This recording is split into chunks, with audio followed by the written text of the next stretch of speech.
मक्का की फसल जो किसान की आमदनी को दोगुना कर सकती है अगर अपनाई जाए सही तकनीक और वैज्ञानिक सलाह।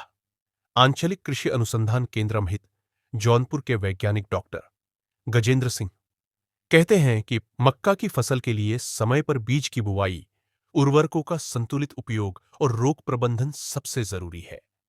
अगर आप मक्के की खेती में वैज्ञानिक सलाह लें और समय पर देखभाल करें तो लागत कम, मुनाफा ज्यादा मिलेगा। जब मक्के की फसल 1 सप्ताह से लेकर 4 सप्ताह तक होता, उस समय सोरगम सूट फ्लाई बहुत ही ज़्यादा प्रकोप करती है मक्के की फसल में।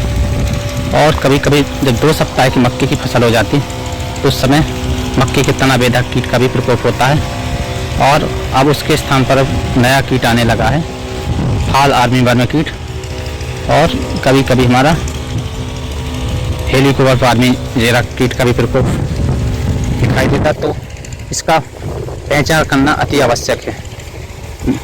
अगर हम पहचान नहीं पाए तो उसमें जब तक अच्छे से उसका उपचार नहीं कर सकते, जब तक उसका पहचान नहीं करेंगे। तो उसकी फाल आर्मीवर्म कीट के पहचाने के लिए उसका जो हेड होता है, सिर होता है, उसमें ब्लैक डॉट होते हैं 2 और एब्डोमिनल थोरेक्स पर पॉइंट होते हैं। तो उससे हम उसको फाल आर्मीवर्म कीट को पहचान। जबकि का तनाबेधक कीट है वो थोड़ा सा क्रीमी कलर का होता है।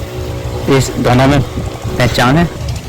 या फाल आर्मीवर्म के लिए हम जो कार्बोफ्यूरॉन है उसको इंसेक्टिसाइड को लेकर जो हमारा क्षतिग्रस्त मक्के का पौधा है उसके जो छेद होते हैं उसमें हम डालें, जिससे कि जो हमारा फाल आर्मीवर्म इंसेक्ट है उसको खाएगा और नष्ट हो जाएगा।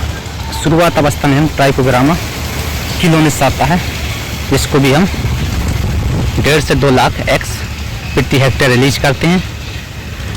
जेका तनाबेधक कीट है तो उसके जो हमारा ट्राइकोग्रामा किलोनिस के एग होते हैं उसका एग जो है मक्के के जो तनाबेधक कीट है उसमें एग देता है, जिससे उसकी पॉपुलेशन जनसंख्या रुक जाती है। और कीटनाशक से भी बच सकते हैं। और स्थान पर हम पेशेंसिस पुरस्तिकी को 2.5 ग्राम प्रति लीटर पानी मिलाकर भी छिड़काव कर सकते हैं। तो मक्का उगाइए, सही जानकारी अपनाइए और खेती को बनाइए फायदे का सौदा।